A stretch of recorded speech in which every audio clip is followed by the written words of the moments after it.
আজকের এই ভিডিওতে এমআর সংক্রান্ত 3টি প্রশ্নের উত্তর দেব। আশা করব এই প্রশ্ন থেকে তোমরা যা উত্তর পাবে সেখানে তোমাদের এই প্রফেশন সম্বন্ধে কিছুটা হলেও আইডিয়া ক্লিয়ার হবে। আমি যখন এমআর ছাড়া অন্য কোনো ভিডিও বানাই, আমার অনেক প্রিয় সাবস্ক্রাইবার যারা আছে তারা অবশ্যই মাঝে মাঝে আর্গু করে যে স্যার আপনি কেন অন্য কোনো ভিডিও বানাচ্ছেন। আমার এই চ্যানেলটার একটা পার্ট অবশ্যই আমি এমআর নিয়ে ভিডিও বানাই, কিন্তু চ্যানেলটার আরেকটি মোটো আছে কেরিয়ার সম্বন্ধে ডিসকাস করা। কারণ অনেক সময় হয় কি যে 12 কমপ্লিট করার পর স্টুডেন্টরা কোন লাইনে যাবে সেটাও আমি ভাবি, আর এই ভিশনটা আমার প্রথম থেকেই ছিল, এমআর একটি পার্ট। তাই তোমাদেরকে বলবো অবশ্যই তোমরা ভালোবাসো বলেই তোমরা হয়তো কমেন্টে লেখো যে স্যার এমআর সংক্রান্ত ভিডিও দিন, এমআর নিয়ে যত ভিডিও বানানো যায় বানান। তো ঠিক আছে, অবশ্যই সপ্তাহে একটা করে এমআর ভিডিও থাকবে, তার সাথে কেরিয়ার রিলেটেডও ভিডিও থাকবে। আজকে যেটা ভিডিওটা বানাতে চলেছি 3টি প্রশ্ন যেমনটা বলেছি। প্রথম যেটা প্রশ্ন তোমাদের মধ্যে অনেকের কনসার্ন থাকে যে অনেক বেশি বয়সে কেউ যদি এমআর হতে চাই, সাপোজ কেউ বলছে যে আমি 27 বছর আমার হয়ে গেছে, কেউ বলছে আমি 28 বছর হয়ে গেছে, আমি হয়তো সরকারি চাকরির জন্য প্রিপারেশন নিয়েছিলাম বা আমি হয়তো অন্য কিছু করতাম, অনেকগুলো রিজন থাকতে পারে। তো এখন আমি চাইছি যে এমআর হতে, তো সেই ক্ষেত্রে আমার ফিউচার কি আছে। ফার্মাসিউটিক্যাল ইন্ডাস্ট্রি সর্বক্ষণ বা সর্বদা বলতে পারো যে সব থেকে বেশি ওরা প্রেফার করে 22, 23, 24 বছর বয়সের ছেলেদেরকে। তার অন্যতম কারণ, তারা মনে করে, ফার্মাসিউটিক্যাল ইন্ডাস্ট্রি মনে করে, তাদের ম্যানেজমেন্ট মনে করে যে যখন আমরা অল্প বয়সে একটা ছেলেকে নেব, যেমন তার বয়স কারো যদি 21 বছর বয়স, মানে গ্র্যাজুয়েশন সদ্য পাস করেছে, সে যদি এমআর হয়, তার যে এনার্জি লেভেলটা, মানে দৌড়াদৌড়ি করা, এদিক ওদিক করে ঘোরার, সেই এনার্জিটা কখনো একটা 28 বছর বয়স বা 30 বছর বয়সের ছেলের মধ্যে সেটা থাকবে না। এটা ফার্মাসিউটিক্যাল ইন্ডাস্ট্রি মনে করে। প্রথম একটা রিজন এই কারণেই তারা বলে যে আমরা একটা এজ লিমিট করে দেয়। 2 নম্বর থাকে কি, যে যখন একটা ছেলে 21 বছর বয়সে স্টার্টিং স্যালারি পেলো 15,000 টাকা, এক্সপেন্স পেলো আরও 7-8 হাজার টাকা, তাহলে কি তার মধ্যে একটা এনার্জি এসে গেলো, তার মধ্যে একটা ভাবলো যে আমি এখন থেকে স্টাবলিশড হয়ে গেছি, তার মধ্যে আরও কনফিডেন্স এসে যায়, ব্যক্তিত্বের মধ্যে আলাদা অন্য ব্যাপার এসে যায়। তো এটাও তার মধ্যে তাকে কি হয় যে কাজকে করার জন্য আরও এনার্জি পায়, এটাও একটা সাইকোলজির ব্যাপার। আর তার সাথে আর একটা ব্যাপার দাঁড়াচ্ছে, যখন একটি ছেলে 21-22 বছর বয়সে যদি কেউ জয়েন করে যায়, তাহলে তার 30 বছর হতে হতে প্রফেশন সম্বন্ধে ডেপথ নলেজ হয়ে যাবে, দীর্ঘ 5-7 বছর একই প্রফেশনে একদম যাকে বলে পোড় খাওয়া ছেলে হয়ে যাবে। তো 28 বছর বা 29 বছর বয়সে সে প্রিপারেশন নেবে যে আমি ফার্স্ট লাইন ম্যানেজার, এএসএম হওয়ার জন্য সে দৌড়ঝাঁপ করবে, সেখানে তার আরও বেশি এনার্জি থাকবে। যেহেতু সেলস এবং মার্কেটিংটা এক তো মেন্টালি প্রেসার থাকে, তার সাথে দৈহিক পরিশ্রম থাকে, ট্রাভেল থাকে। দৈহিক পরিশ্রম মানে এটা নয় যে তাকে মানে কায়িক কোনো পরিশ্রম করতে, কিন্তু ট্রাভেল থাকে। তো এই যেহেতু ট্রাভেল উইথ মেন্টাল প্রেসার, এই দুটো নিয়ে যখন অল্প বয়সের ছেলে জয়েন করবে সে নিয়ে নিতে পারবে, এটাই মনে করা হয়। আর যখন একটি ছেলে 28 বছর বা 29 বছর পরে যখন জয়েন করছে, তার মধ্যে সেই লেভেলে এনার্জি থাকবে না। তাকে যদি বলা হয় যে ভাই তোমাকে আমি দিচ্ছি 12,000, 13,000, 14,000 টাকা, তখন বলবে আমার তো 14,000 টাকায় তো হবে না, অলরেডি আমার ফ্যামিলির প্রেসারটা আরও বেশি হয়ে গেছে।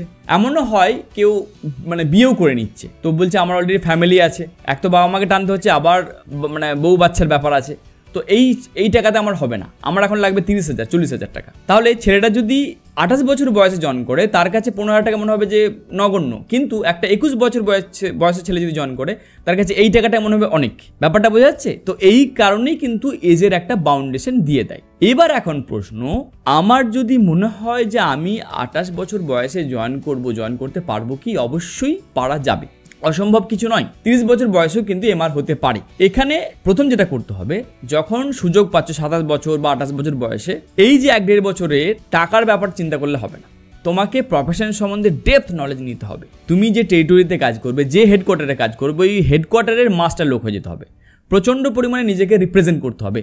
এক তো তোমাকে একটু কল ভিজিট করা, যে কোম্পানিতে আছো তার সেই কোম্পানির সেল গ্রোথ দেখানো, তার সাথে নেটওয়ার্কিং করা, আর 5 জন তোমাকে জানলো যে হ্যাঁ এই ছেলেটা কাজ করে, এই ছেলেটা সবসময় মার্কেটে পড়ে থাকে। তাহলে এই যদি রেপুটেশন 1-1.5 বছরের মধ্যে করে নাও, তাতে কি হবে, একটা ভালো জায়গাতে, একটা ভালো স্টেবল জায়গাতে তুমি কিন্তু একটা ভালোভাবে হাইক পেয়ে যাবে। সেখানেও তোমার যে খুব একটা ক্ষতি হবে তা নয়। ব্যাপারটা আশা করি তোমরা বুঝে ফেলেছো। আচ্ছা, দ্বিতীয় প্রশ্নটা যেটা অনেকেই করো, যে বারবার এই প্রশ্নটা আমি দেখতে পাই, মানে আমি 3 বছর ধরে একই প্রশ্ন দেখতে পাই, প্রচুর একই কমেন্ট কি না এমআরএর স্যালারি কত।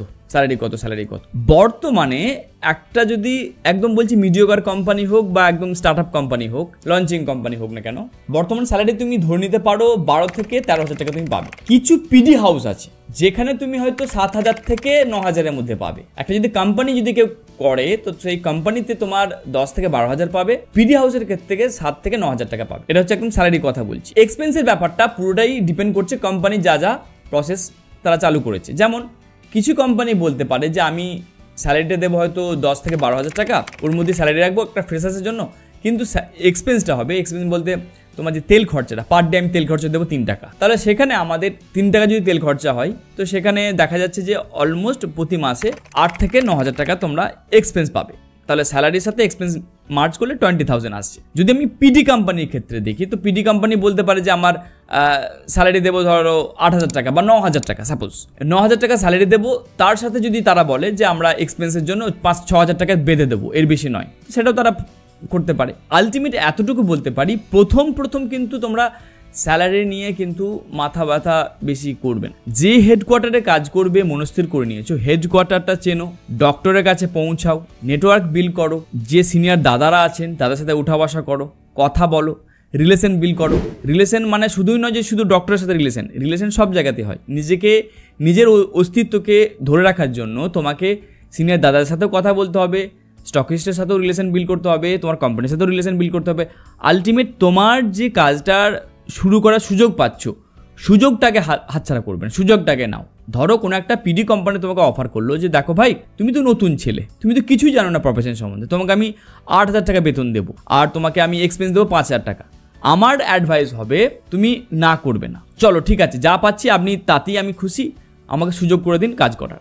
এটা তুমি মাথায় রাখো। অবশ্যই একটা জিনিস সবসময়ই দেখবে, যখনই তা পিডি কোম্পানি হোক বা যে কোম্পানি হোক হোয়াট এভার, তারা যেন তোমাকে অফার লেটার দেয়। অফার লেটার না ছাড়া কিন্তু কাজ করবে না। অফার লেটার যেন তারা ইস্যু করে, যেমনই হোক তাদের যেন একটা প্যাডেতে লিখে দেয় যে আমাদের মিস্টার অমুককে আমরা এই কোম্পানিতে জয়েন করলাম, লামসাম যে কোম্পানিতে, সেই প্যাডে যেন লিখে দেয়। এটাকে তুমি পরবর্তীকালে কাজে লাগিয়ে পরের কোম্পানিতে হাইকের জন্য ছুটতে পারবে। যদি তোমার কাছে কোনো ডকুমেন্ট না থাকে যে হ্যাঁ আমি যে কাজ করলাম 8 মাস 1 বছর একটা কোম্পানিতে, জানলাম অনেক কিছু, মানে প্রফেশন সম্বন্ধে আমি জেনে গেছি, আমি এখন এক্সপিরিয়েন্স হয়ে গেছি, তো এই অফার লেটারটাকে দেখেই তুমি এক্সপিরিয়েন্সটা বলতে পারবে। ওকে, এবার আসি আরেকটি প্রশ্ন, যদিও খুব রেয়ার প্রশ্নটা আমি পাই, মাঝে মাঝেই দেখতে পাই যে মেয়েরা কি এমআর হতে পারে? অবশ্যই মেয়েরা কিন্তু এমআর প্রফেশনে আছে, কম বেশি 1% হলেও, 1 থেকে আমি ধরতে পারি যে 2% বা 3% গোটা প্রফেশনের মধ্যে মেয়ে আছে। এবং মেয়েদের ক্ষেত্রেও আমরা দেখতে পাই যে এমন নয় যে তোমার ছোটোখাটো কোম্পানিতে আছে, বড় বড় কোম্পানিতে তারা আছে, সিপলা কিংবা অ্যাবট, তো এরকমই নামি কোম্পানিগুলোতেও কিন্তু এই মেয়েরা কাজ করছে এবং কাঁধে কাঁধ মিলিয়ে কাজ করছে এবং ব্যাপক কাজ করে। শুধু কাজই করে না, বেস্ট কাজ করে তারা, বেস্ট ওয়েতে। আরেকটা জিনিস আমি বলতে পারি, মেয়েরাও কিন্তু এখানে প্রমোশন নিয়ে আমি দেখেছি যে এএসএম হতে দেখেছি, ওকে, তাদেরকে আমরা আরএসএম পোস্টে দেখেছি। তো এটা পুরোপুরি ডিপেন্ড করছে যে তোমার সাইকোলজির কী আছে, তুমি কতটা মেন্টালি স্ট্রং আছো। হ্যাঁ, তবে মেয়েদের ক্ষেত্রে কিছু কিছু বার্ডেন থাকে। এক তো তারা শুধু যে ওয়ার্কিং প্রফেশনাল কাজ করবে তা নয়, সে কোথাও একটা জায়গায় একটা সময়ের পর তাকে মা হতে হয়, একটা ব্যাপার থাকে। তো এই যে জায়গাটা, একটা ফ্যামিলিকে সময় দিয়ে একটা বাচ্চার মা হয়ে তারপরে নিজের জায়গাটা করা একটা খুব ডিফিকাল্টি হয়, খুব চ্যালেঞ্জেস থাকে। এটা ডিপেন্ড করছে অ্যাকচুয়ালি তোমার উপরে। তুমি যদি বলো যে আমি এটা থেকে ওভারকাম করতে পারবো, দ্যাটস গুড।